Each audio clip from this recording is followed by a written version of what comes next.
Welcome to the Nevis Newscast for Tuesday, October 1st, 2024. I am Fredicia Liebert. Premier the Honourable Mark Brantley on September 26th gave an update on the Nevis Island Administration's water wells drilling project. Drilling had to be halted as Dr. Roland Skip Hogue, the hydrology expert, he had to travel back to the United States. As of Wednesday, September 18th, a depth of 320 feet had been drilled at the Madden's drill site. As indicated in previous reports, the project was initially saddled with several mechanical issues. The major mechanical issues have been resolved, but there were some technical issues that also developed and that we are trying to deal with. The major of these issues being the thick zone of unconsolidated material that has been encountered causing the wells to cave in. So that's created a problem. As we drill, the well has caved in. Because of this zone, the amount of casing installed has more than doubled. And at 320 feet, it is too difficult to install additional casing without reducing the size of the casing. So what we're doing now is pouring concrete down the borehole to stabilize the areas that are caving in. The process is a tedious process because the concrete then needs up to 36 hours to cure. The drill stems are being removed, camera inserted to observe the effectiveness of the process, and these steps usually have to be repeated a number of times.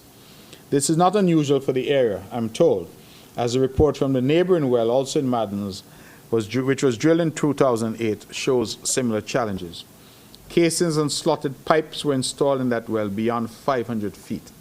Meanwhile, 3 other sites, namely Madden's, again, Brazier's, and Desalination, those sites are being prepared now for drilling to commence there shortly. The drillers will recommence drilling on October 2nd or 3rd, when we expect to hit bedrock at the Madden's well, and thereafter we expect to go down to about 500 feet. So that process is ongoing. Meantime, a seawater reverse osmosis desalination plant is also being constructed. The desalination plant that is being constructed, the small desal plant, the civil works will end in October, that is next month. We will have everything installed. The equipment is already here, but the experts are coming in to hook up everything, and that should be done in November, and we should be commissioning that desalination plant before the end of this year. And so we say thank you again to the government of the United Arab Emirates for that gift, one to Nevis and one to St. Kitts. Premier of Nevis, the Honourable Mark Brantley. As part of its public awareness campaign, the Department of Physical Planning and Environment is hosting its public consultation sessions 2024. These sessions are open to persons who are stakeholders in any development. This includes homeowners and prospective homeowners, bankers, insurance agents, architects, surveyors, and contractors. During this session, information relating to the requirements for building and development, as well as improvements in the application process and planning laws, will be shared. Sessions were held on August 22nd at the Franklin Brown Community Center at Camps Village and September 18th at the Gingerland Secondary School. The final session will be held at 5 p.m. on Thursday, October 3rd at the Red Cross Building in Charlestown. Your participation is appreciated.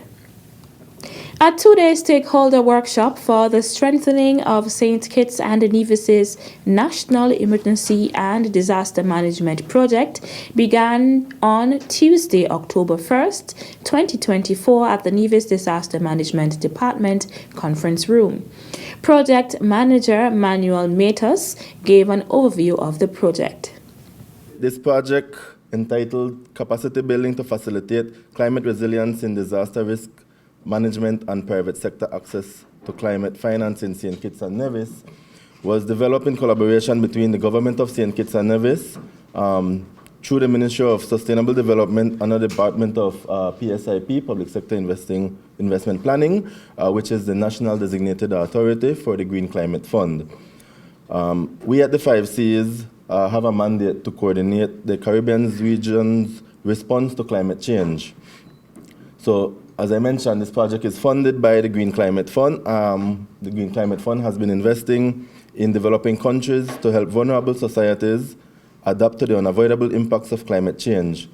The fund's goal is to make an ambitious contribution to the United Goals response to climate change through a country-driven approach by working direct with the NDAs within each country. He also spoke on the project's aim. So this project basically aims to enhance the capacity of St. Kitts and Nevis's meteorological services, National Emergency Management Agency, Nevis Disaster Management Department, and the St. Kitts and Nevis Geographic Information System. And it is to strengthen private sector involvement in climate action through capacity building and direct support for the development of concept notes. It is also the project will contribute to creating an enabling environment and building capacity for resilient planning, coordination, and project development in order to attract investment from the public and private sectors that contribute to a low carbon and resilient development pathway. It's to also encourage partnerships and collaboration to support effective implementation of climate change interventions in St. Kitts and Nevis. Director of the Nevis Disaster Management Department, Brian Dyer, also delivered brief remarks. I want to welcome our guests, the consultants from Insight Decision, and my partner Manuel from the 5Cs. Thank them for coming to Nevis and the sponsorship and assistance for helping us go through this process. We recognize here in St. Kitts and Nevis that there are several gaps in our disaster management process. So this project is here to enhance our operational procedures and to fix some of our gaps in our legislative process. I know disaster management is traditionally, how the current legislation has it, is a federal matter. So the Nevis disaster management and the work we do is not reflected in legislation. For us, that's a gap. So we need to look at either having the legislation rectified to recognize the Office of Nevis, or we could encourage the Nevis Island Administration to pass its own laws or acts to support the legislative process of disaster management here on the island of Nevis. But this is something that we have to get corrected. The participants of the workshop included heads of departments, stakeholders, and other invited guests. The project is funded by the Green Climate Fund and is organized by the Caribbean Community Climate Change Center. The Culturama Secretariat is currently accepting entries for the Culturama 51 slogan competition. Slogans submitted for the Culturama 51 slogan competition should be short, original, creative, and catchy to capture the true spirit of Nevis Culturama Festival. Slogans used by any other festival or carnival committees will not be accepted. All entries must be submitted to the Culturama Secretariat by November 1st, 2024. Entries can also be emailed to slogan@culturamanevis.com. The winner will receive 2 complimentary passes for all Culturama 51 ticketed events, a plaque, and a cash prize of $500. The Nevis Culturama Committee reserves the right to use the winning slogan during its planned extensive promotion of Culturama 51, celebrated from July 24th to August 5th, 2025. That's it for this edition of the Nevis Newscast. On behalf of all of us here at the Department of Information, I'm Fredicia Liburd. Thank you for viewing. Hey Michael, we've got some great news to share with the general public today. Are you ready for it? I'm ready for it, please tell. Alrighty, so SKM Moves Nevis chapter, second edition of the Cooking to Reduce NCDs and Quiz Competition 2024 to be hosted on Saturday the 23rd and Sunday the 24th of November 2024. The Cooking to Reduce NCDs will be hosted at the Jessops Community Centre and the quiz will take place on Sunday the 24th of November at the Auditorium. And if it's anything to go by last year, Michael, the standards were absolutely special. We're in for a great competition. So I'm going to hand over to you to share with the public the criteria for this year's competition. Yes, thank you very much. So we are seeking 6 solo chefs. You must be 18 and over to participate, and experience is not essential but will help. Okay? Now each cook will be asked to draw blindly a protein which they will use in preparing a dish, and each cook will be provided with the additional ingredients in making their dish. We will also provide the recipe, okay? So there will be a deliberate absence of salt during the prep, the cooking, and the finished dish.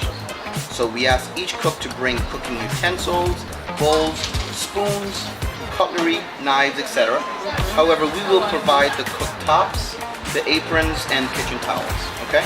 So day one, all cooks will be scored on a series of criteria, and the 4 highest scores automatically go through to the second round, which is the quiz, okay? Which means we eliminate the 2 lowest scores. Okay, so day 2 is the quiz competition. Weeks before the competition, each cook will be given a booklet which will hold the answers to 30 questions. Note, points from day 1 will be added to day 2 for an overall winner. So please mark the date, 23rd and 24th of November 2024. Please check the Health Promotion Unit and SKN's Nevis Chapter Facebook page for full details coming to you shortly. And good luck!